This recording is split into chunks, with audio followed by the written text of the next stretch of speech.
Going a big wave on tap. We got some Wisconsin's very own. Oh, yeah, you outdid me. I love that stuff, but I can't get it. So.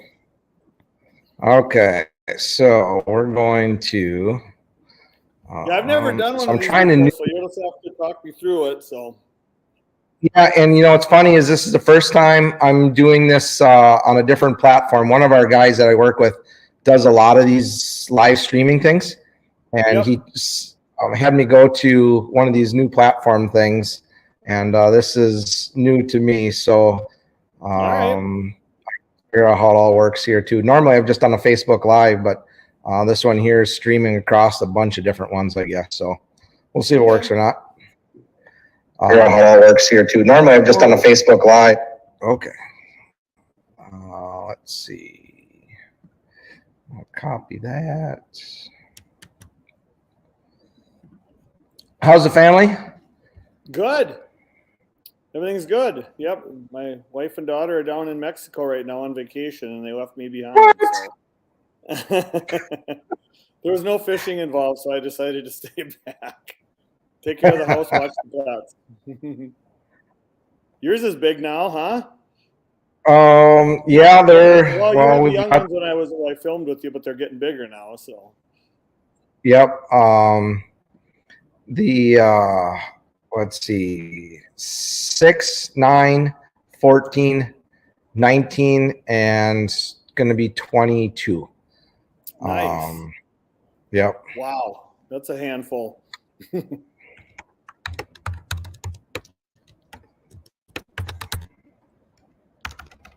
All right. Let's see if people find this.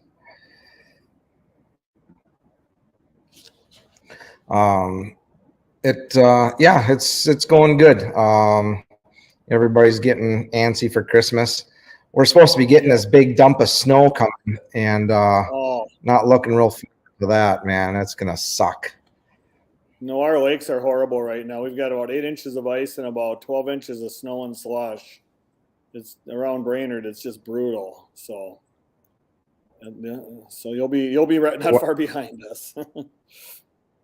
We got about anywhere from 3 to 8 inches of ice, and we've got probably about on the lakes that froze that have that 3-4 inches. There's probably about 6 to 8 inches of snow on top.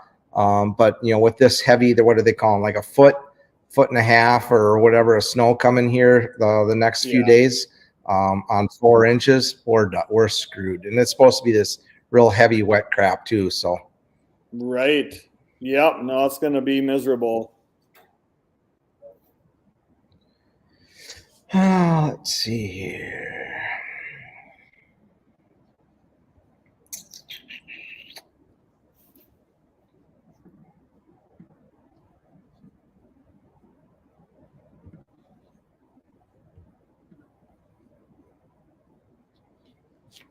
A few guys are starting to find it now. Pop on.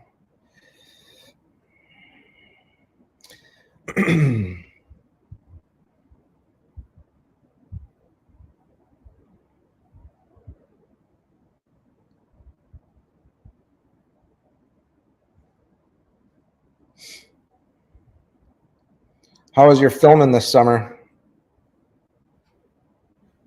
Oh, good. Yeah, it was real busy. Covered some ground. We made a run to Texas. We made a run to Utah for Lund, and then a lot of stuff in Canada this year. So awesome. You have some good shoots. Catch a bunch of fish. Yeah.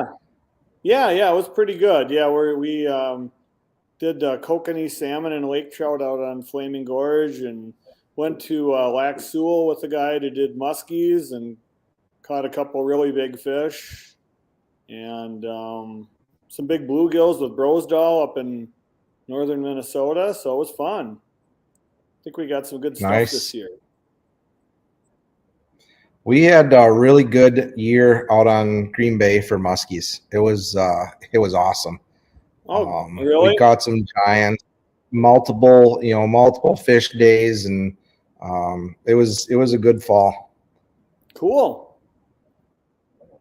All right, come So on. it says it's guys. live over your picture right now, but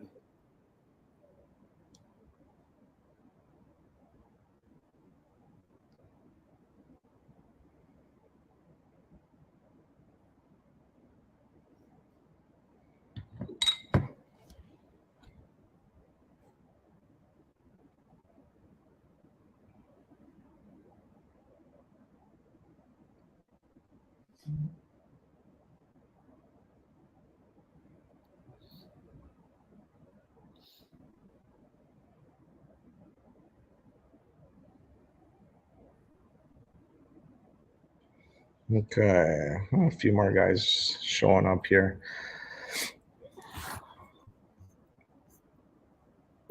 It's supposed to be going live right through Facebook too, and for some reason it's not. Looks like it's only working through YouTube and StreamYard. So I'm trying to get everybody to come over from Facebook over to the YouTube live deal. okay. So bear with me just a couple minutes here. No problem.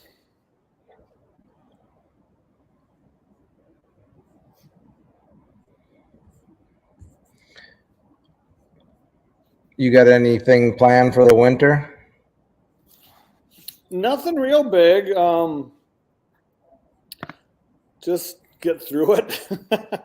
We've been doing that angling buzz ice, which when we first started doing it was fun. And the last 2 years, the conditions have been so horrible. It's actually painful to go out and film ice fishing because of just lake conditions and fishing bites and that. It just gets to be really hard. So When are you going to come over this way?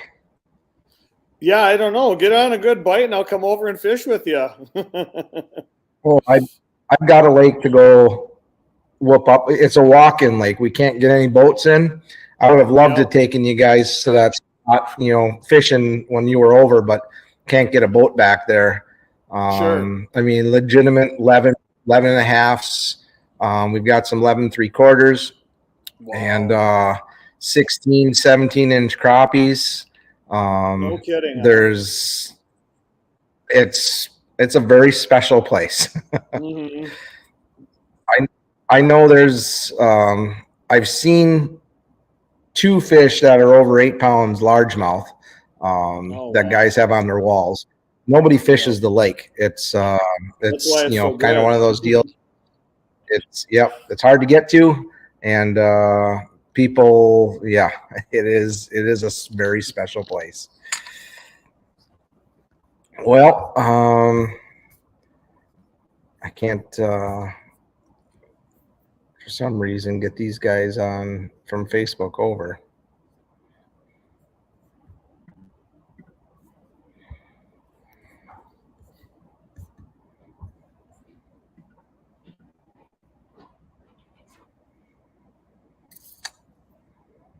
Is it snowing up by you guys yet? No, it's supposed to start about 8 in the morning, and we're supposed to get between 5 and 9 inches here, and we're on the edge of the lighter stuff. So I think the worst of it's going to be east of us, out towards you. So Okay.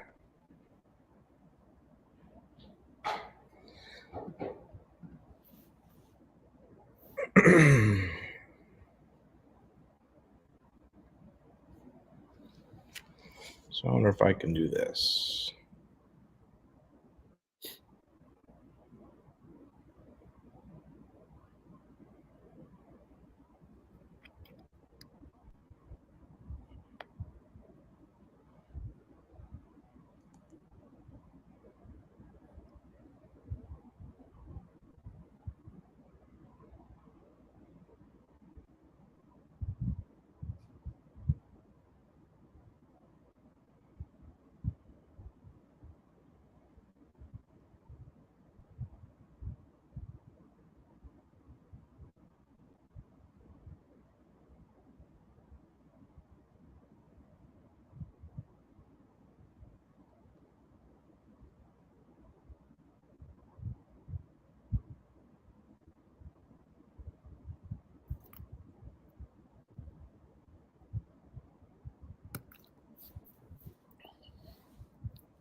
Okay, well, we'll see. People will probably join in here. They're getting a bunch of guys coming from Facebook. So, Okay. guys, if you're on Facebook and you want to chat, please go to the Facebook page there and click on the YouTube link, and the live stream is coming over the YouTube as well. Mike is on that, so it'll be a lot easier to chat, chime in, and interact with us. So first off, Mike, hey, thanks for joining us. You are a guy I look up to, and you've got quite the history. First off, why don't you introduce yourself? Tell us who you are, what you've done, and give us kind of a little background. Sure. Good to be here, Troy. Yeah, my name is Mike Hehner. Live in Brainerd, Minnesota. I currently work at Lindners Media Productions, filming TV shows basically and shooting still photography. I've been in the business probably 35 years now. I started out, I got a degree from the U of M in fisheries management and went right from there into working for a publishing company. And that's where I met Bill Linder, one of the Lindner boys, and started doing photography with him and kind of switched gears. Didn't pursue the fisheries route, got into the media business, and I've been doing that ever since. So now I'm up in Brainerd, helping produce TV shows for Lindner Media Productions, and also dabbling in a little fisheries biology stuff. Minnesota has some species work groups that they put on where they get citizens involved as well, where different species of fish, bass, walleye, bluegill, stuff like that, where we have input into some of the decisions they make. And that's sort of where I between film, I did some filming with Troy back in the day, and we're both big bluegill fanatics. And I'm on the bluegill or the panfish committee, and we started talking bluegill biology and panfish biology and management. And we both have a passion for fishing for bluegills and catching big bluegills and making sure there's big bluegills to be caught. And so that's sort of, I think, the route we're going tonight to talk about some of that stuff. So. Yep. So I guess, it's a debated topic year after year, day after day. Guys, you have those old timers that they just want to go out and kill everything they catch. And okay, I'm going to raise my hand. When I was a kid growing up with Grandma and Grandpa, the bluegill spawn happened in June. Typically, it was right around that end of school time period.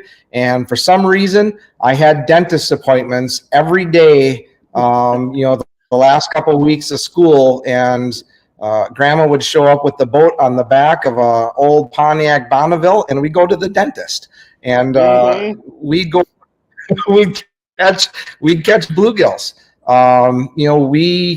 We'd sit on the beds, and at that time it was 50 per person, and it'd usually be my grandpa, my grandma, myself, maybe my brother or my cousin, and we would come home every night with our 100 bluegills, and we do that multiple times a week, and for a couple weeks period, and that's what we ate. We ate venison and we ate fish. We would stack freezers full of bluegills, and that's that would get us through pretty much the rest of the summer and into winter until we could catch them ice fishing again. So back in the day, that was just, nobody really paid any attention to it. Now social media, and we see the decline of fish in these lakes all across, not just here in Wisconsin, but the Midwest and the entire country. We're seeing a huge decline, and not only that, the numbers are down, but the size is going down. And one of the things you guys have done such an incredible job up in Minnesota managing your sunnies or your bluegills, and we're trying to get these guys on the bandwagon. I've been preaching hard to the people over here in Wisconsin. The Waushara County lakes where I'm at, Waushara, Marquette, Wapaka. We're starting to get these lakes on a reduced bag, whether it's a 5.55 or, certain time periods of the year you can only keep fish. The spawn, you're really, reduce the bag limits. And the problem with that is you only have so many people to enforce the rules that are in place. And, with restricted budgets and stuff like that, we don't have the game wardens to be out there. I can go to any one of these lakes out by me and watch on a daily basis the same old guy going out 3 times a day on the beds and keeping, 25 fish each time he goes out. Why can't they patrol that and, stop that? It bothers me. And then it's the same guy that, when you run into him on the ice, he says, the fishing's not good anymore. The lake's getting fished out. Well, hello, McFly. I mean, you're the one who's doing it when they're on their beds. These fish don't replicate overnight. So I guess what I'd really like to discuss tonight with you, Mike, is, what have you guys seen? What should these people be keeping? What should they be throwing back? When they should keep fish, and when should they, not keep fish? Now, I'm not here to tell people what they can and can't do. You buy a license, it's your right to keep fish, and I'm never going to be that guy that says, that slaps your hand. What I will do is educate you on why you shouldn't be doing it. So maybe your grandkids or your kids or somebody that's down from you can enjoy the fisheries that we have. But have at it, Mike. What are some answers? Well, yeah, I mean, big bluegills nowadays are really hard to find. I mean, I would say 20 to 30 years ago, you could catch lots of big bluegills, and they've declined ever since. And it's kind of been a weird, they're a different fish. People just think that you can just keep catching them, but they actually are, they successfully breed every year, right? So if you keep removing the bigger fish, then they just keep getting smaller and smaller because they have a successful hatch every year, unlike like crappies or other fish, bass or crappies. The same family of fish that are bedding fish, they don't always bring off a successful hatch every year. So bluegills do every year. So you keep removing the bigger fish, the smaller fish start becoming sexually mature sooner. So instead of having, over here in Minnesota, where I live, I would say to catch a 10-inch bluegill, it takes about, 8 to 10 years to grow a fish that big. So just, put that in perspective. So then if you have a small lake, there's only X amount of those fish. So you remove them. Well, now there's no more of that side, no more 10-inch fish. Then you're down to 9-inch fish. And then you remove all them. Pretty soon you've got the population pared down to nothing but 6 and 7-inch fish, right? And what do those fish do? A stressed fishery. That's what, in our group, the biologists have been doing a lot of studies on these fish to see why this happens. And they bring off a hatch every year, a really good hatch. So all of a sudden you have a huge amount of small fish. And because of that stress on the fishery, there's no big fish. They start sexually maturing sooner. So say a 10-inch bluegill, it might not sexually mature till it's 6 or 7 years old. So what does it do the first 6 or 7 years? It grows. It just eats and grows. Well, all of a sudden you've got fish in the fishery that are sexually maturing at 3 and 4 years of age. And when they start, developing eggs for spawning, they put that energy into that and not growing. So then they just don't grow. So pretty soon you've got a lake full of tons of little fish that are all spawning every year and doing well, and they can just never get big. So what we've been told in our group is size structure is everything. So you got, different classes of fish going up, right? So by keeping the biggest fish in the lake, it doesn't force as many fish to sexually mature sooner. So as long as you have a huge or, a diverse structure of fish, you're always going to have big bluegills. So what they've been saying to us is like the most important bluegill in the fishery is a big male bluegill. They're the one that, the hierarchy, they dominate the bed structure and they keep the little fish off from spawning. So the best thing you can do as an angler, and it's the hardest thing to do, is to throw back a big 10-inch male bluegill. But those are the fish that are the most important fish in the lake. So you keep those bigger fish in there, then you don't have as many little fish moving up in spawning. So I don't know if that makes sense or not, but they're different than like crappies, because crappies don't have a good hatch in most lakes every year. They'll miss, they have a little window where they spawn, and if it's a cold front comes through or something, they'll have a failed year class. So, you guys have probably seen it over there too. You'll have a lake where you have a bunch of 10 and 11 inch crappies, and then you won't catch any other ones that are on like 6 or 7 inch, and there's a gap in between. Well, there's missing year classes there. Well, once the big, one class moves out, then another one kind of grows up, and so that sort of helps stabilize the fishery. But bluegills crank out tons of fish every year, so there's just tons and tons and tons of bluegills coming into the fishery every year. So pretty soon your lake is just full of tons of little fish that can't get big. Right. So does that make sense? I don't know if that makes sense or not, but no, absolutely. It makes total sense.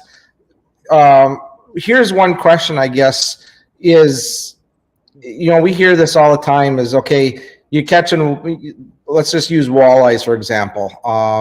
Walleyes, you catch a female walleye in midsummer or, fall, and people keep it, and, they think it's okay. In the spring, you catch a female walleye and you're putting it back because it's full of eggs, right? Well, when is it a good time? I mean, that female, you're taking the female out of the system regardless. When is it a good time to harvest fish, and when should you not? Here's my thought, and you can tell me if I'm wrong. If you're out and you must go out and fish these bluegills when they're on their beds, it's not going to hurt to take a few 7.5, 8 inch females and put those bigger males back. That's kind of the way I would go about it. But there again, I really don't even like going out and fishing these fish on the beds anymore, pretty much at all. Right. And that's been the big debate for us over here, is like a lot of people are like, well, just close the season during spawning time, and then you avert that problem. Well, the problem with the bluegills are statewide, crappies over here, there's like a window of like 10 days where they spawn, and that's it. Bluegills can start spawning in the end of May if it's warm enough, and they'll spawn through July, So there's groups of fish throughout the lake that are spawning over the period of a month. So, to close the season during spawning would be kind of prohibitive, because it varies throughout the state, whether you're up north or south, as the lake's warm, right? So you could be in southern Wisconsin and the fish are spawning. Well, in northern Wisconsin, they're still 2 or 3 weeks out, right? So you can't say, well, we're closing the season from the end of May till, July 15th, because it just wouldn't fly with anglers. So that's where you have to get people to buy into just like saying, we're just not going to keep as many of the big fish. It's like, it's hard to throw a big fish back. People want to keep a 9 or 10 inch bluegill when they get them. I get it. I've done it for my whole life, and they're wonderful fish. But it's like nowadays, to me, catching even over here, that we have lakes, in northern Minnesota where you can still get an 11 inch bluegill, but they're few and far between. And to me, an 11 inch bluegill would be like catching a 55 inch muskie. I mean, you just don't see them anymore, right?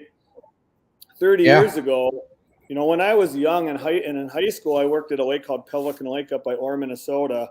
And there would be a 2-pound bluegill in the paper contest every week from June through September. It put out just tons and tons and tons of big fish. It was an endless supply. Well, now, fast forward to today, if you go up to Pelican Lake in Orr, you're lucky if you can catch a 9 inch bluegill. You're lucky if you can catch an 8 inch bluegill. They just, once they're gone, they're gone.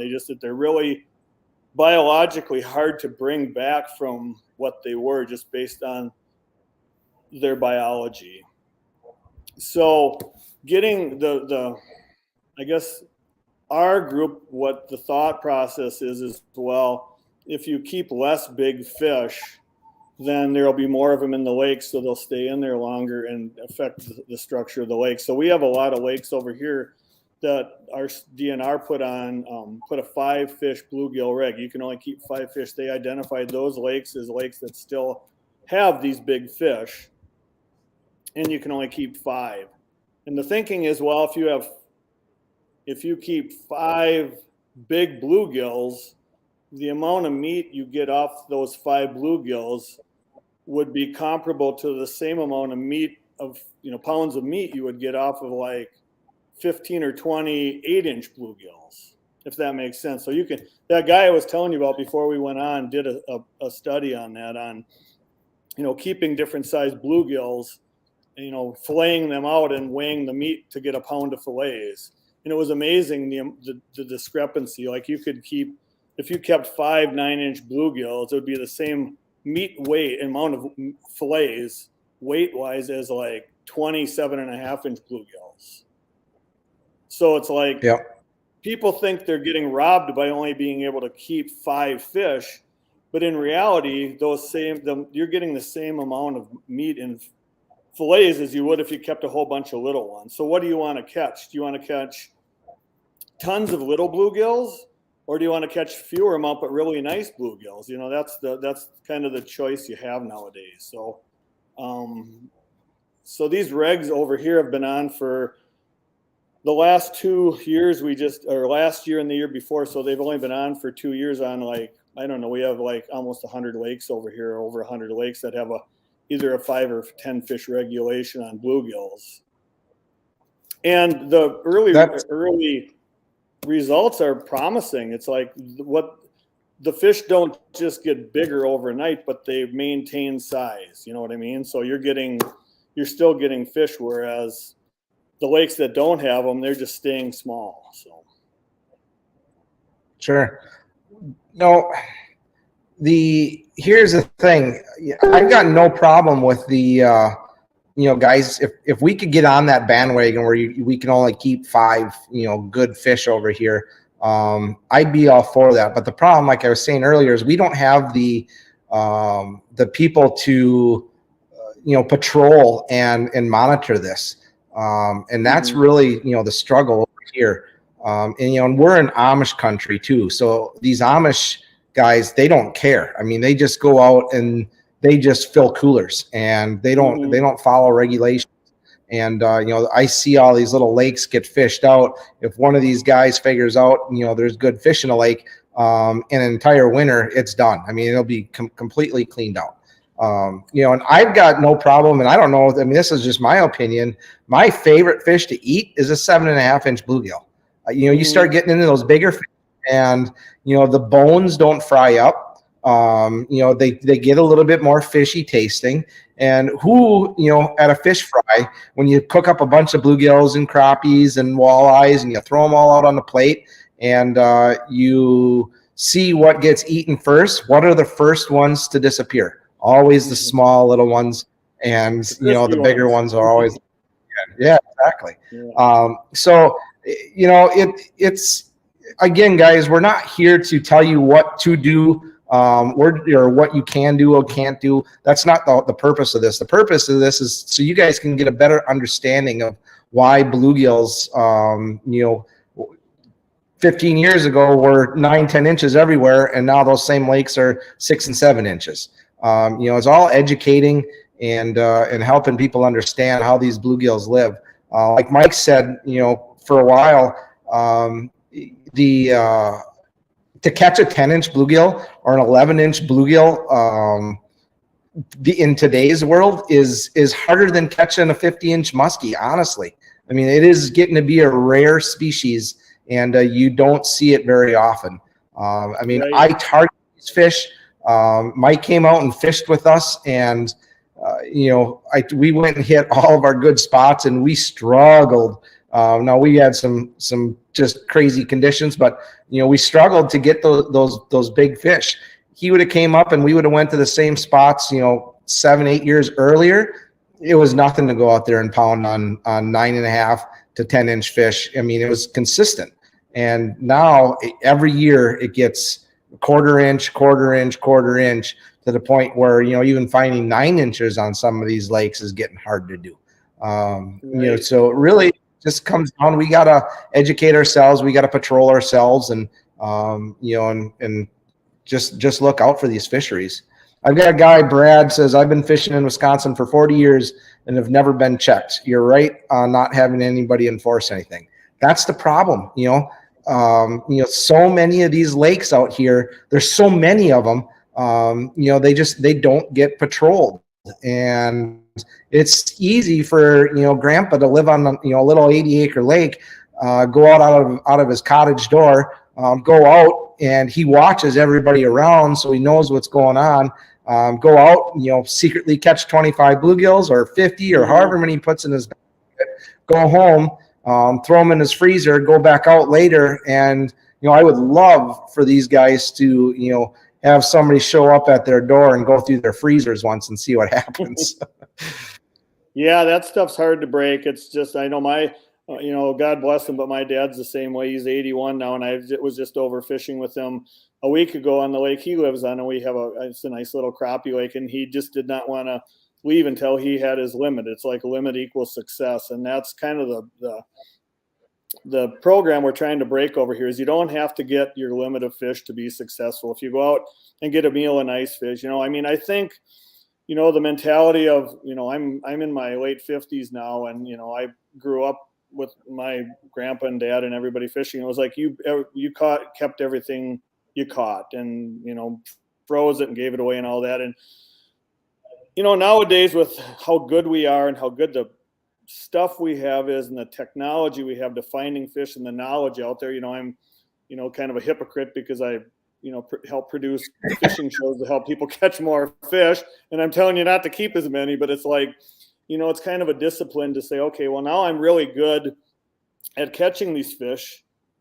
Now I can go out and catch them better than I used to before. Do I have to always keep a bunch? Do I always have to keep my limit? It's like, okay, if I'm an avid angler and I get out, once a week or once a month or once every 2 weeks, like, just keep a meal. What's a meal for you and your family, you and your wife and kids? Like, if you're a husband and wife and 2 children, you go out over here, I'll just use crappies as an example.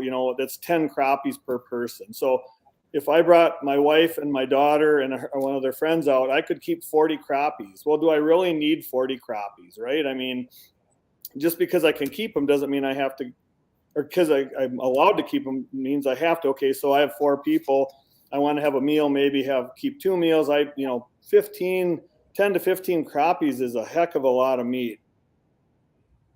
If you're getting I need to keep 40. So if you can start getting into that mentality, like I don't need to keep my limit every time I'm out, that's going to help a lot. And then all of a sudden, you start seeing things in a different light. It's like, now I get it. There's other people that fish once or twice a year or have a cabin on a lake and they don't fish that much. And they're like, I want a few meals of fish and I want to freeze them. I get that. But there's a lot of us out there, like, you and I fish a lot, right? I mean, I'm out every week and you're out probably 5 times a week, right? And so it's like you get plenty of fish. You don't have to keep your limit of fish every time you're out. And with bluegills, if you're catching huge bluegills, or if you're on a lake with huge bluegills, if you're out and bringing your friends and catching lots of them, they're in 2 years, you're going to say, wow, we used to catch 10 inches. Now we're only getting 9. And it's, unfortunately, look in the mirror. There's only X amount of those fish in the lake, there's the way these guys don't realize. What's that? A 10-inch bluegill is 10 years old or older. I mean, these fish don't grow.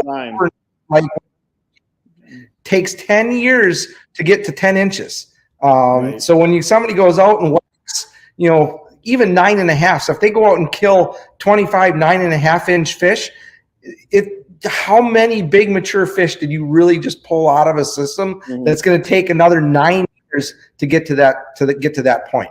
I mean, that's crazy. Yep. I got a question. Go ahead. So Chuck has got a couple of questions for us here. I'm going to plug my phone in. Brad's got a question. What's the ratio of game wardens for the amount of lakes in Minnesota?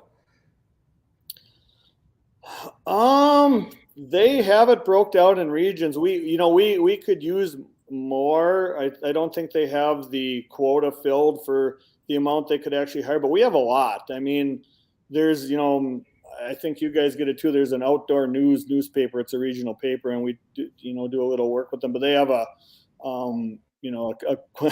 cuffs and collars page where they have the regional, the reports from all the wardens around, and there's a lot of wardens, but I mean, still, like like your other listeners said, I'm lucky. I'm out a lot, and I'm lucky if I get checked, once every 3 years at various places. So it's hard to, just cover so much ground. So. Sure. And then another question, does harvesting the 12 to 14 inch largemouth bass prolong the life of larger bass opposed to a full all bass catch and release? Oh, that's a favorite topic of mine. I'm a hated man at my office by some people because I love eating largemouth bass. And actually, we have a ton of lakes. We have a ton of lakes over here in Minnesota where they're clear water lakes, deep weed lines, pretty good productivity, but they're full of lots and lots and lots of 9 to 12, 13-inch bass. Like if you would go, let's say you went out fishing for an afternoon and you caught 50 bass, I would say 45 of them would be in that 10 to 12, 10 to 14-inch range, right? And then you'll get a couple big ones. So again, talking to my biologist buddies, it's like you're doing the lake a favor by keeping those little bass. And actually, I'll deviate here, do some ADHD here. And so my in-laws had a cabin over in western Wisconsin, over by Grantsburg, and on a little lake over there. And there's a lake over there called Wood Lake, and it was on the line. I think years ago you guys had there was a line where you could keep. They had to be 12 or 14 inches. I think they had to be 14 inches before you could keep the bass, right? That reg might not be on anymore, but this lake here anyhow was like, I could go over there and catch a million bass, and you'd catch one that was over 14. If it hit 14 and an eighth, it got kept, right? Because you couldn't keep anything up. The lake was so full. Well, the DNR over there in Wisconsin did a study on it finally, and they were finding like the 13-inch bass were like over 10 years old. They just weren't growing because there were so many little bass. So the reality of it was they changed the reg, but you can keep, now you can keep smaller bass. So long story longer is, yes, if you, from what I understand and what I've seen on those lakes that are full of bass, you're doing the bigger bass a favor by keeping the little ones. And if it's all catch and release, on certain lakes, it can actually be a bad thing where you're just going to keep throwing the bass back and keep throwing them back. And pretty soon there's so many of them in there, they just don't grow because there's so many of them in there, and they stunt out. So I've always like that fits into our bluegill conversation, right? So, you go out on the weekend, you take your family out and catching the heck out of the bluegills, but you're catching other fish too. Well, instead of keeping your limit of bluegills, just keep a few bluegills, but keep a few bass and keep a couple hammer handle pike, or keep a couple rock bass. Believe it or not, rock bass are actually really good eating fish. They're just a little more challenging to clean. But by doing that, you're helping the bluegill population out, by throwing back the big bluegills and keeping a percentage of big bluegills in the lake. And there's not, people say, oh, a bass is horrible in the summer. Well, it's, if you clean it right and cook it right, it's just a giant sunfish is what it is. They're the same family of fish, right? So keeping a 12-inch bass, in my mind, is a good thing on certain lakes, but I'm sure the bass guys out there hate me right now. So, well, we've got lakes out in Washera County here that are full of 10, 12, 13-inch bass. And, the last few years, I've actually started keeping them. And I tell you what, they eat just as good as a bluegill. They've changed the regulations on this particular lake to you can keep anything because they want all these small fish out of there because just what you said, they've become stunted.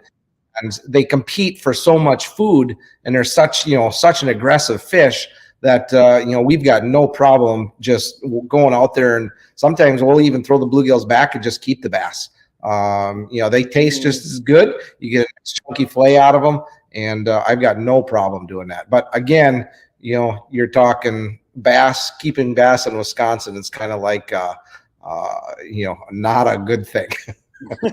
No, I have a lot of tournament guy friends, and they just give me a hard time about that. But getting back to the reg stuff, well, the hardest part is like in all these meetings and talking to anglers around the state and around the Midwest. It's like, it's really hard if you take a state and break it down to make a statewide reg that works for everything, right? So that's why Minnesota's been going the route of individual lake regs, and it's a pain in the butt. Or not a pain in the butt. I'm not going to say I don't find it a pain in the butt, but for people, they just don't like a 60-page booklet of regs and what lake am I on? What do I have to do?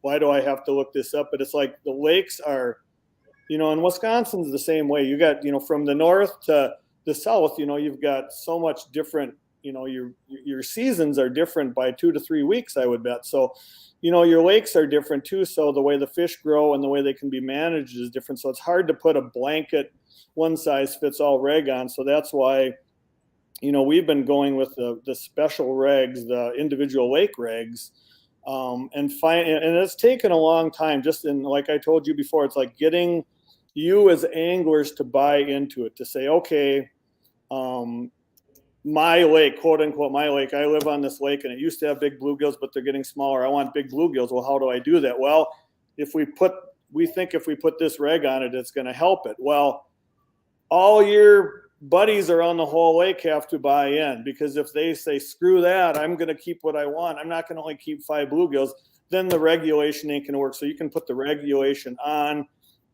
and you can even have enforcement, better enforcement on there. But the guy you're talking about that is retired and he lives at his cabin and he goes out every day to the bluegill hole or the crappie hole and catches them, he's going to say, I'm going to do what I always did. And by having non-compliance on a regulation, it doesn't work. It just won't work. So you have to get people to buy in. And I know the fisheries managers I've been working with, that's part of the process is it takes 2 to 3 years of surveys and questionnaires. And these guys are actually going out door to door or sending out postcards. What do you guys think of this? And this is why we're doing it. And if they get less than a 50% positive response, they won't do it because they know it won't work. But now there's been some walleye lakes in our region that have had special regs on them for a number of years. And they come up for review every 10 years. And the locals have seen the positive results. So now they're like, well, yeah, keep that reg on, man. It's great. The fishing's better here than it has been in 20 years, and then their buddy sees it.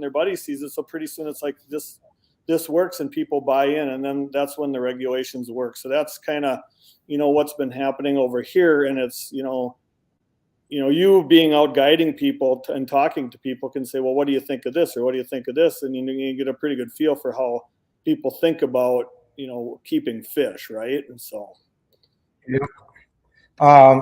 So let's roll this into kind of the topic that is probably what a lot of guys came here to listen to too. Is the Winnebago walleye system has been under scrutiny for the last 10 years or so. And I'll just give you a little bit of background. I know you probably don't know really what's going on here, but for years, you go back into the 90s and the Winnebago system went through a struggle. They had trying all different types of regulations to get the fishery to come back. They imposed the 15-inch size limit. And, when they did that, our fish grow so fast here that what would happen, our females would hit that 15-inch size limit, right? And they get killed. And, the males would, same year class would be a 14-inch. So, our females would hit 15 inches and die. And it just happened year after year after year. We never seen any big fish anymore because as soon as those females hit maturity, they'd get killed, they'd get harvested. So they went away with that and they went to a no size limit with a 5-fish limit, on the system. And pretty soon, our fishery just exploded. We're seeing huge numbers, and some of the best hatches we've ever had have happened here in the last few years.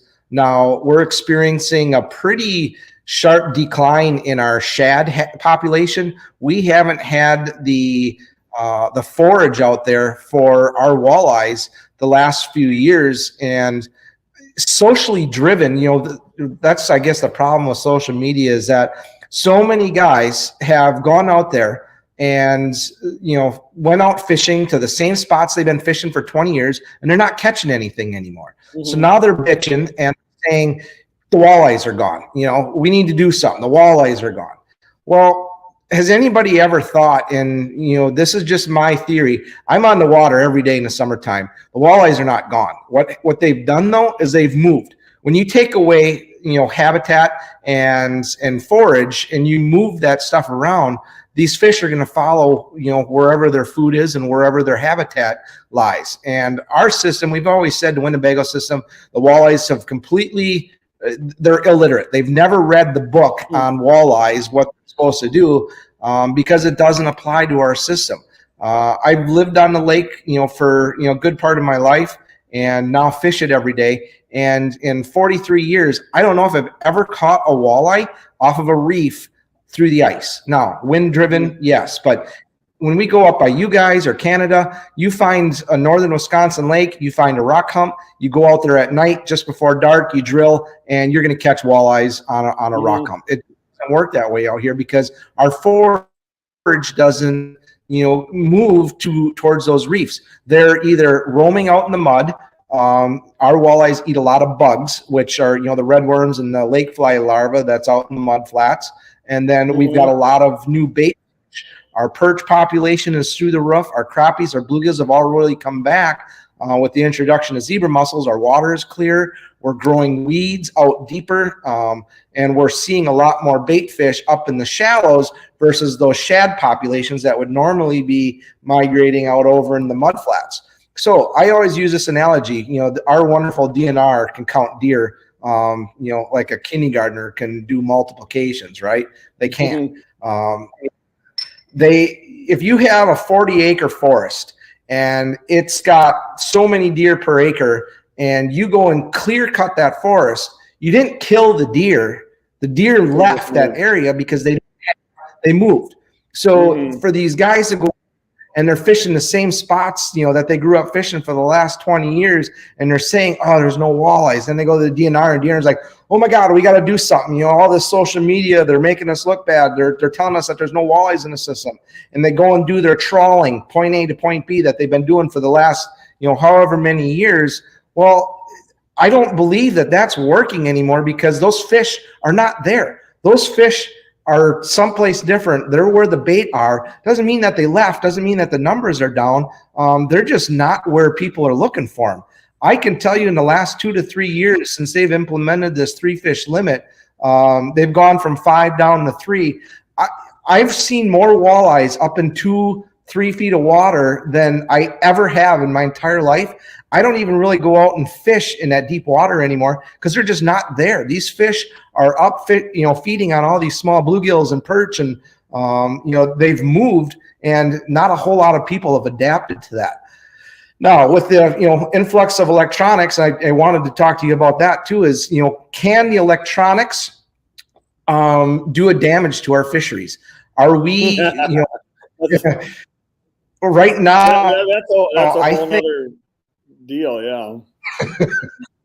We have to be proactive right now and get on the board all across the state, and start putting rules and regulations in to protect our fisheries, because I see what taking a Mega Live or 360 or any of that kind of stuff that we use guiding and going out to these small little crappie lakes. I can find a school of crappies and catch that school of crappies in a matter of 15 minutes, where in years past, it might take you, 3 or 4 days out to try and figure out where these fish are at now. Now you get on a 100-acre lake, you drill 10 holes, and you can find every fish in the lake. Now, getting them to bite is still, you still got to get them to eat, and they don't eat every day. But locating fish is always half the battle, right? Sure. And, moving back towards that shallow stuff, the electronics work great in deeper water. They don't do real well in weeds, shallow. So Right. again, that's why these people haven't figured it out yet, is because they're not able to see these fish. Now you go out on a reef or go out in the mud flats. Yeah, side imaging, you can cover a lot of ground. You can see the fish. You can see them in the river. But when these fish are, middle of the summer or in the springtime and they're up feeding in 2 feet of water, nobody's finding these fish. And instead of looking for them, they're just saying, hey, there's none left. Right. Yeah, and I'll touch on that a little over. I've been on Winnebago a few times. That we used to film the FLW tournaments years ago, and I spent a few days out there, or a few years out there, and I fished with some of your hot sticks out there doing, it was fun for me because it was such a neat system and a neat lake. I mean, where can you go? Lead core troll, board troll, jig, lead lining, bobber fish, cane, cast shad wraps on weed flats. Like that system has it all. And that's kind of what you're getting at, is like the fish are there. I mean, I'm sure like the state would know if like there was a sharp drop off in it from their surveying, but overall we've seen that over here too. And I'll use an example. There's a couple lakes in northwest Minnesota where there was always walleye derbies, walleye tournaments, local ones, and guys were catching fish, and then they started stocking muskies in them, and the anti-muskie crowd right away said, well, the muskies are going to kill all the walleyes and we're not catching as many fish. And I've been looking at the results from the tournaments, and they're actually catching more and bigger fish in the tournaments than they ever were before with the muskies there. And the thing is the fish are not where people are used to fishing them. It's really, like you said, you can fish a reef or you can fish a sand break or the open water and find them with your electronics, or, just cover water and target them. But when they're in the weeds or up shallow, they're hard to catch, and the average angler isn't used to fishing walleyes in weeds, right? But I can't name a number of lakes over here where if you're not fishing weed lines for walleyes, you're not catching walleyes. That's just where they are. That's where the food is, and that's where they are. And with the invasive species, the zebra mussels cleaning up lakes, it's forcing weed lines to go deeper, which forces the forage to go deeper and the fish to go deeper. So just the ever-changing limnology of our lakes based on, aquatic invasive species changes how you fish. So yeah, my dad would go out on a lake and fish a reef, and he just doesn't get them anymore. Well, the lake has changed so dramatically, just with things, with more pressure and with, the invasive species and what the forage does. One forage gets less and one gets more. The fish go where the food is, right? I mean, that's kind of rule number one. So if you're not getting them in your normal spots, you have to move and look for them in other places. And I would say there's again, our lakes are way different, quite a bit different than yours, but we have a lot of, clear weed line lakes. And I would say if you went out on 50 of our lakes around here that have walleyes in them, and you threw a jig worm, a 4-inch jig worm or 6-inch jig worm on a weed line edge, you would catch your limit of really nice walleyes. You wouldn't be having bait. You would just be throwing plastics and catching walleyes in a spot where you would never fish for them, because that's where they are. So that's, yep. I don't, the Winnebago thing, I don't know what the dynamics are of, the biomass of fish in it, but I'm sure there's still quite a few of them there. And if guys aren't catching them, it's probably because they're just not where they're fishing them. So. Well, so they tried to be a little bit proactive. They were looking at harvest rates versus, what the population was versus, different hatches. And, we had a year, probably about 4 or 5 years ago where, man, everybody killed walleye. It was nothing to go out and catch a limit of 19 to 21 inch fish, and everybody did it. And it was just a slaughter fest all summer long. And that's kind of, I think, why people really jumped on that bandwagon as far as, oh boy, we need to do something. We're out fishing this system. The one thing I will say is the Winnebago system will never be Green Bay. It'll never be Lake Erie. It'll never be Lake of the Woods. We will never grow trophy fish here. We don't have the depth of water. We don't have, the big forage base that those other lakes do. to grow those, big fish. All the years I fished this system and, worked with the DNR, in a matter of 2 weeks, this goes back about 6 years ago, 2 week time period, I caught my first 30-incher, a true legitimate 30-incher, and a 10-pounder. I still to this day don't know anybody that has ever caught one, a true 30-incher that was on a stick. A lot of 29s, 29 and a half, 29 3/4, and we've seen some 10-pounders, in the springtime when they're full of eggs and that. But that was something that I'll never see probably for the rest of my life. Got super lucky. It was just one of those years where I think it was our 97-year class got to that stage of their period where they were all super big, and those fish all, I'm sure died of old age by that point.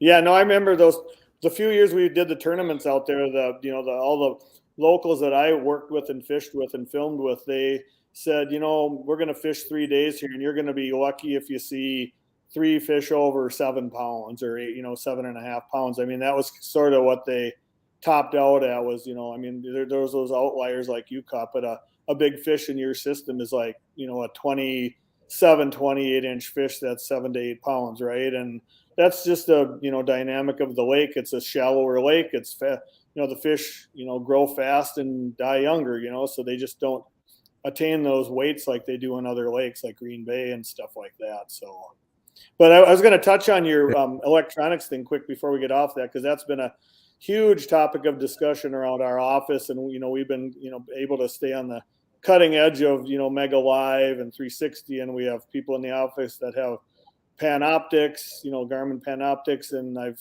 filmed with guys that have the Lowrance Live Target, and it's amazing stuff and it's fun stuff. But it's like, yeah, again, I was amazed even going down to the St. Paul Ice Show a couple weeks ago. Like I was watching, usually people were walking out with Vexilars and battery operated, the Strike Master augers and ion augers, and people were walking out with Garmin Live scopes and Humminbird Lives. It was like everybody is buying them and everybody's been using them, and they're really, really functional and they're really fun, and they can be really, I guess I don't want to say dangerous, but really good, like you say. And there's certain situations I think where it is dangerous, where you have a small lake, like that little lake we fished up by you with the bluegills in it. I mean, it was a couple 100-acre lake, and you could just drive around with that thing now until you found the fish. They couldn't hide from you, right? I mean, unless they were in a thick weed bed, you would find them. So it's like it's going to make finding fish easier for more people, and it's going to educate people more on it. But like you said, you still have to make them bite. But I guess my take on the whole thing is I go back to, I'm trying to remember the movie. I think it was the Spider-Man movie with Peter Parker, when he finally realized he had all his powers, and his Uncle Ben said, with great power comes great responsibility. So we as anglers have the power now to find fish like we never had before. So what comes with that is responsibility. So just because you found the fish and you can catch the crap out of them, doesn't mean you have to keep them all too. So it's like, okay, find them and catch them with it and have fun doing it, but don't abuse the system. Don't go out there every day and clobber them. Just use your head and then don't overdo it, right? I mean, I guess that's my biggest message is like I run we run Humminbird in our office, and I have a Mega Live, and I was just out ice fishing with it and put it in the down viewing mode and had a school of crappies under me, and it was like an adult video game, right? I'm just like watching 15 different crappies move around under my screen and using a jig, and it's like, well, they don't like this one, well, I can switch to something else and to see if they like it better, and you can judge real time what they are doing to your bait, which is going to help you catch more fish, as opposed to just having a 2D sonar and jiggling it and wondering how many fish are there when you really know what's there. So it's fun. It's like really fun to do, but again, it's like, well, just that doesn't mean bringing 6 buddies out and keep your limit every night, right? Just don't abuse it. So that's going to be in my mind, is to get people there. It's such a fun thing to do, and and it's fun catching fish, right? I mean, that's why we do it. So it's like, but just, I guess I'm, maybe in the minority, but I'm of the mindset of, just keep what you need for a meal, right? And unless you don't fish hardly at all, just keep what you need for a meal and throw the rest back. And you're going to go out next week and you're going to catch them again. So just, again, you don't need to say, I got my limit. Oh, go brag to your buddies. Oh, I got my limit. We limited out. We got our limit. It's like limits shouldn't equal success for when you're fishing. To me, it's just like you're having so much fun and you got all this cool stuff and ways to fish it. We can't burn the fish. We need to get over. Maybe a t-shirt or a sweatshirt or a hat needs to be come up with. Limits don't equal success, because that's so much truth. And I get harassed by locals over here on these lakes because they see me out there, and sure, we might fish the same lake a couple days during the week, but we're not killing everything. We're catching. We're putting a lot of fish back. And if I have some guys that I'll tell them flat out, even if the lake still has a 25 fish limit, I'm telling them, you guys can keep 10. And when we have our 10, that's it. We'll catch and release. But after that, we're not going to kill any more fish out of this lake. And I got to be very careful because I know which lakes produce fish. I know which lakes have big fish in them. And I know which lakes that can sustain, pressure, not only from, me taking clients out, but from the locals. The local lakes are the guys, they know the good spots and they go out, and these locals are the ones that do the damage. They're the ones that go out every single day and keep limits, and their success is based on limits. Where we're out, sure, we may catch 200-300 fish in a day, but we're only taking 40 home. For 4 guys or 5 guys. So there's a big difference from what I do as a guide to what the locals are doing, and they're the ones who point the fingers at me and always blame me for the downfall. And in the summertime, and even with clients, I got to be very careful on who I even take out. I go as far now as if I've got somebody that calls with a local number and they want to go fish a little bluegill lake, or they want to find some bluegills for themselves, I'll make darn sure that they're not going to be the person that's going to go back out the next day and the day after and the day after. Earlier in my career, I had that happen. I learned my lesson. Some of these old timers, one guy tells 10, and next thing you know, every day you go out there, the same 15 guys are there, and they've completely fished out a lake. And then a few years later, they're calling me back saying, "Hey, we want you to take us out again, but we don't want to go to that lake. We want you to take us to a new one." Sorry, I don't want your business. Yeah. No, and be I careful. don't want to sound like I'm like down on keeping fish, because I think as much as anybody that's probably listening, I love eating fish. I eat a ton of fish and I love eating them, but I just don't. I'm out enough, and I'm lucky enough to get out enough where I don't have to keep tons of fish all the time. But I have no problem against people keeping fish, but it's like just keeping tons and tons of fish, to me, I think in this day and age now, is probably not the best thing for our resources. It's like our state managers will say, well, like on our walleye limit, for example, we've been going back and forth on our statewide limit in Minnesota is 6 per day per person, but there's special regs on lakes where it's only 4 or 3 or whatever. But the rationale is, well, the majority of people that go fishing never catch their limit of walleyes, which is probably true, but it's changing now with this technology. Now more and more people are able to catch more fish and therefore keep their limits. So, that's where the gray line is, like how many more people that never used to catch their limit or catch a ton of fish now are going to start catching a lot more fish because of this technology. I mean, not only do you have the forward facing sonar, but you've got the Lake Master chips and the maps. Like, it's like once you know a spot, and you can keep going back to it. So you got mapping combined with this sonar, and if you're a halfway decent fisherman, you got a pretty good chance of catching fish, right? So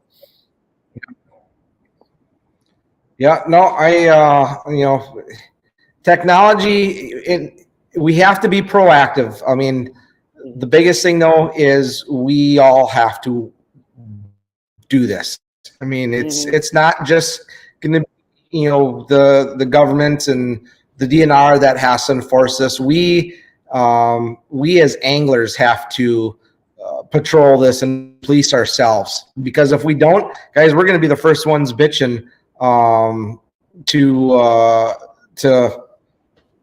when these lakes are gone and empty. It's going to be our own fault. And I guess in 23 years I've been doing this, I look at where I started to where I'm at now, and it's all educating.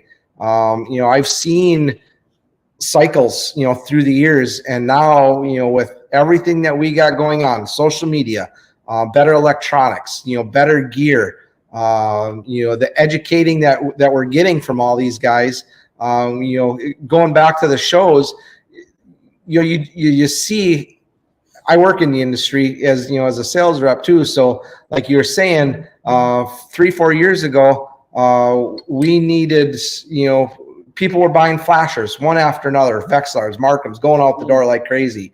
And in the last 2 years, now you go to a show and, a guy starts out with 75, Panoptics units at $3,000 a piece and 50, flashers. And at the end of a show, those 75 $3,000 units are gone. And, the stacks of Markhams and Vexilars are only half gone. So that's telling us that these people, I mean, everybody's jumping on this bandwagon, and we're starting to see it. And pretty soon, this whole upper Midwest, everybody's going to have this electronics, and we have to police this stuff. We have to be better than using limits of fish and killing all these fish as success stories. Go out, catch and release, guys. It's so much more. Again, I love eating fish. We eat this. I've got a big family. We eat a ton of fish. But I can tell you that this year, I've talked to a bunch of buddies what we're looking at doing. So I don't even have to catch anything around here or kill anything around here. We're going to go out to Erie in springtime, stay there for 4 or 5 days, and bring home 100 pound of walleyes from Lake Erie, and we'll eat that. Maybe keep go out once or twice in the summertime. Or I love, fresh bluegills from the ice is pretty hard to beat. I'll do that a couple times a year. But, again, it's so hard for me to go to these local lakes and keep fish like I used to, because these things, they mean so much to me. They're like my pets, and it just bothers me to go just rape these systems. So it's hard to do. I mean, I've got a couple of buddies that are really good sticks too, and they I keep preaching to them, and I'm not trying to tell them what to do, but I've been purposely forcing myself. Like I was, again, we'll go back to my dad last week. I was out with him, and we were catching the crap out of the crappies. They weren't big; they were 10.5 inch, but we caught as many as you wanted. But I forced, he wanted his 10 because him and mom were going to have a couple meals, and he's 81 and can't get out very well anymore. And I didn't fault him for that at all. Whatever, that's cool. But I forced myself to just keep 6 crappies. I could have kept 10, but I just kept 6. I had 6 10 to 10.5 inch crappies. I'm like, this is a good meal for my wife and I. This will be good. And I actually brought them home, cleaned them, and we had a meal of fish, and we had leftovers for lunch the next day. So I had, in one outing, I got 2 meals of fish out of 6 crappies, and I didn't have to catch my 10 to say I got my limit. I just forced myself to keep 6, and it's a hard thing to do, because when they're biting and you're catching them and you're like, well, crap, I'm just going to, I'll bring home 10 fish, but I just forced myself not to. And once you do that a few times, it's like, you realize what you need for a meal. And, I'm not going to lie. I've had outings where I've had in-laws over for an event and that, and I'll go out with, a couple of people, and I'll, keep 30 crappies because we got to feed a bunch of people. But for the most part, when I go out fishing, it's like I never keep my limit of fish, because I know I don't need a limit of fish to feed us for a couple meals. So, but everybody's different. So, yep. And, so going back as a guide, right, you were talking about, and you get these guys that, they may only fish once or twice a year. and they want to bring home some fish and put some in the freezer and have a few meals for a while. And, when I know that, okay, I'm going to go to a lake that I know we can pull out 50, 75, 100 bluegills, and we're probably not going to do much damage to it. And let these guys take home some fish. Does it bother me? Oh man, I can't sleep at night when I do that. Yeah. But you know what? Again, I know there's certain lakes and certain areas that can handle that kind of pressure, and we can get away with it and not have to worry. So it's a double-edged sword. You really got to walk a fine line and kind of do our own management like we're talking about. So yeah. Does anybody else have any other questions for you there that you know of, or other questions, guys? We still got quite a few guys logged on and watching. Ask away. This guy's a wealth of knowledge. He's had some pretty great experiences working with the absolute best people in the industry.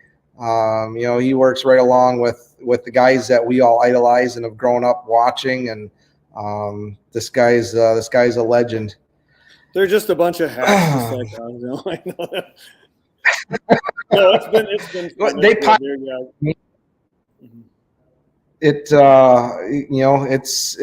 It's been a dream to turn a hobby. My pastor growing up always said, find something you love to do, you'll never work a day in your life. And to turn the fishing hobby into a career has been something that I've been very fortunate.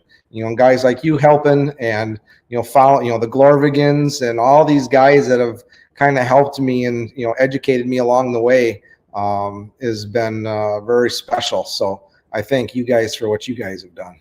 Yeah, no, it's been a good run, huh? Been a fun run, and yeah, I still that's my job, but I still love fishing, and I go out. Believe it or not, I'll go out fishing and not bring cameras with and just fish because I told myself growing up, I don't want fishing to be work. If fishing is work, then it's not fun, and fishing is my passion. So I want to keep it my passion, but I'm still doing it working. So I'm trying to, it's a delicate balance, but I still I'll go out fishing for a Saturday and not bring a camera and catch a ton of fish and not feel guilty not filming them. So, yeah. So I had a question. A guy had a question here. Any concern? Do you know what a PFA is? PFA. And he says, any concerns about PFAs and other contaminants? Oh, PFA. Yeah, those the contaminants in the water is what I'm thinking he's getting at, as far as like PFAS, those PFAS they call them. Those plastic beads and stuff. Well, it's like I know over here, like 3M makes stuff with the waterproofing. It's the chemical that they use for waterproofing, and it gets into the water system and it never leaves. I'm thinking that might be what he's talking about, and that is. I think that can be localized, but it can be a problem. Yeah. So but I don't know a lot about it. Here's one question. Go ahead. We all catch bluegills, crappies, perch, and they all got these black specks on them.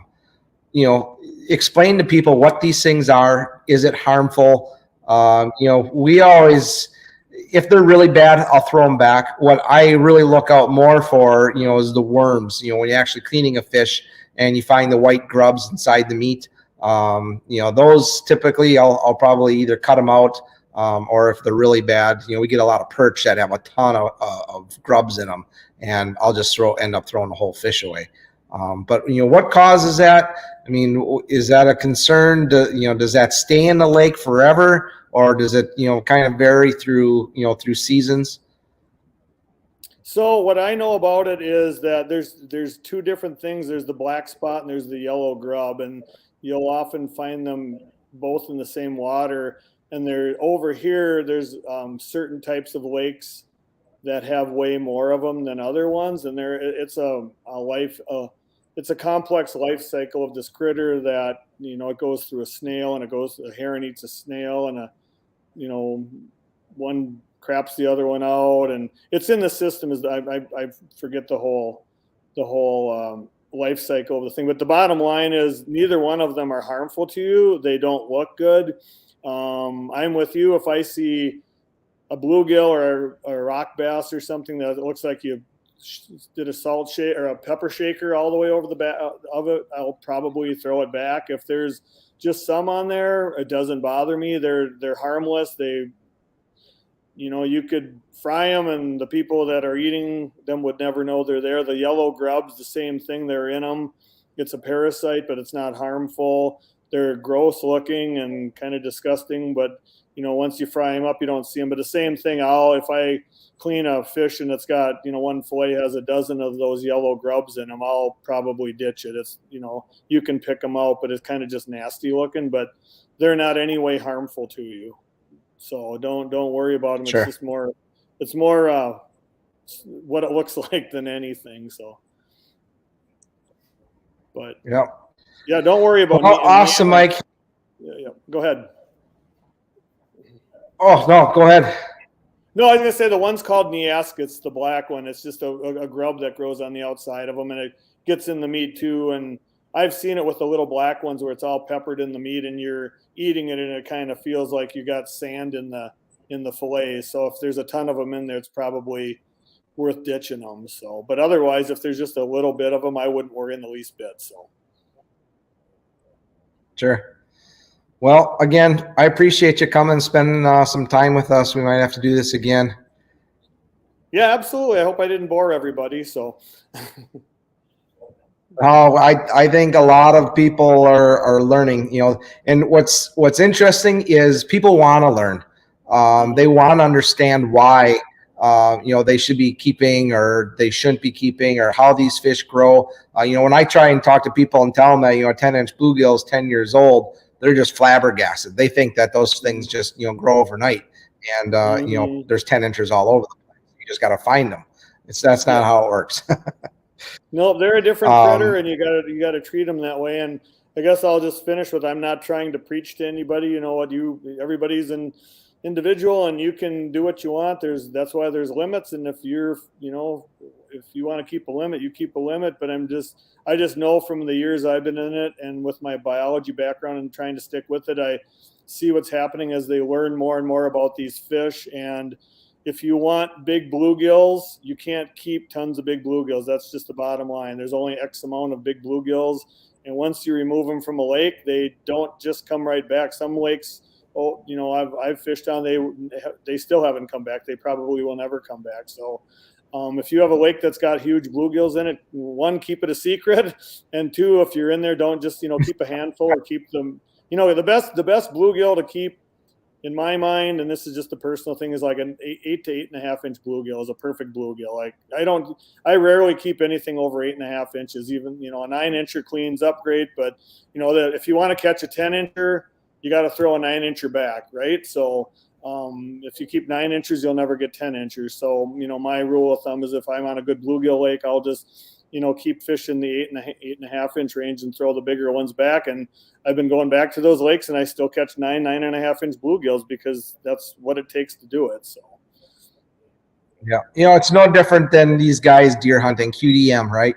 It's the exact same thing. If you can get all your neighbors involved in the QDM area, you let those little bucks grow, and pretty soon, everybody's shooting big bucks, right? No different than fish guys. Let these bluegills go, and everybody's going to catch big bluegills. And not only that, but when you have a system that has big bluegills, you're going to have a healthy system. There's going to be more of those 7.5, 8.5 inch fish that you can harvest. Right. That's what a lot of people don't understand too, is if you've got a healthy system, instead of having tons of fish on that lower spectrum of 4 to 5 inches, you've got a ton of fish in that upper spectrum of 8 inches. Right. Yep. And then you don't feel so bad keeping them. So. Yeah. Well, cool. Well, it was fun. Awesome. I appreciate it. Say hi to the boys. We'll have to try and get together and do some fishing, wintertime, summertime, and You got to come over and see this place now that it's done. I know I'm jealous. I've heard, you were talking about it, and now it's come to fruition. It's pretty impressive. So, well, thanks for having me on. So everyone, appreciate it, Mike. Merry Christmas, and have a good holiday season. Stay safe. Okay, sounds good. You too. Bye. All right, guys. Well, so we're gonna get rid of Mike here and kind of talk about the snowstorm. Anybody have any questions about ice conditions and what's happening around here? We're gonna get a ton of snow. There's that's the problem, is we've got anywhere from 2-3 inches of ice in some of these fresh spots out on Poigan, up to 8 inches or so. Winnebago, looking at the satellite pictures today, Winnebago looks like it fully capped over. And there are some open spots, just little cancer spots kind of scattered throughout, especially over on the central part of the lake, north of Garlic and such.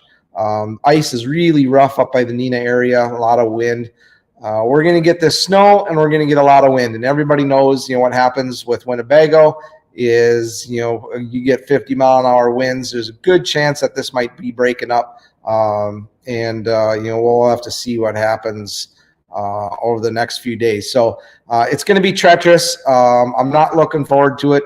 This is going to be a kind of a scary start. Hopefully we get some really cold weather after this, but after looking, looks like we're going to be in the 30s. So maybe we'll get lucky and we don't get a whole bunch of snow. We get some warm weather, some rain or something that knocks it back down, and we can get some good cold weather here and towards the second, third weekend of January. But after the snow, it looks like it warms up a little bit. We're going to have a few days of cold, and then it warms up again and gets into the 30s, low 30s and upper 20s, which isn't really good ice making weather, especially when you've got a really thick blanket of ice, protecting it. So, be cautious. I know a lot of guys are going to be itching to get out, and I have a feeling we're going to see some unsafe conditions. And once, probably I'd be guessing here right after the holidays, after the storm and stuff, I'll be out checking and give more detailed reports and ice conditions. But for right now, I'm going to kind of hunker down during the storm, hang out with the family for Christmas. I want to wish everybody out there a Merry Christmas. Have a good, safe weekend. Drive safe. And, if anybody's got any questions or whatever, the rest of tonight, or if you have anything, shoot me some messages. I know a lot of the weekends, as far as booking trips, getting calls every day, guys. We're booking pretty well solid for most of the weekends now through the year. There's still a couple weekends open. A lot of weekdays are filling up. So it's going to be a busy year. Looking forward to it, and looking forward to some good fishing and hopefully just some good ice conditions. But I want to thank Mike again for coming out. Very, very knowledgeable guy. That guy is just full of knowledge. They've done a tremendous job up in northern Minnesota, bringing a lot of these big bluegill lakes back and reducing some limits. They've got a whole coalition of guys up there that are working together, and that's what we need to do. Is we need to not use, I love that. I'm going to try and figure out a t-shirt or a shirt or something that says limits don't equal success. Success, guys, is going out and having fun, and catching fish is a bonus. Every day we go out, I'll be the first guy to tell you that there's days where we blank, where we zero, and it's part of fishing. It's not called catching, it's called fishing. We struggle just as much as everybody else that's out there. Doesn't mean we're not on them. I guarantee we'll find the fish and we'll put you on the fish, but there's just days that they're just not going to eat. If just like a human being, you don't eat all day long. I know some of you guys like to, but for the reality of it is that we don't sit and eat all day, and there's just going to be days where we can't get them to bite. We'll try, and that's all we can do. But anybody else have any questions? Oh, we had Scott Banky. How do you store your jigging wrap type baits? Scott, I've got some. I've got a bunch of different boxes. There really isn't a good way to store those things easily. There's a company that does some machining. I have to go back. I'll post it on the Facebook page. I'll post you the link. Probably the best box system that's out there is they actually have a mold, or they actually machine out foam to place individual baits on. That's great for an individual. If I was just an individual, I'd have a whole bunch of those boxes. They custom fit these boxes for each type of bait, whether it be jigging wraps or the Z vibers or anything. They've got a box specifically made for it.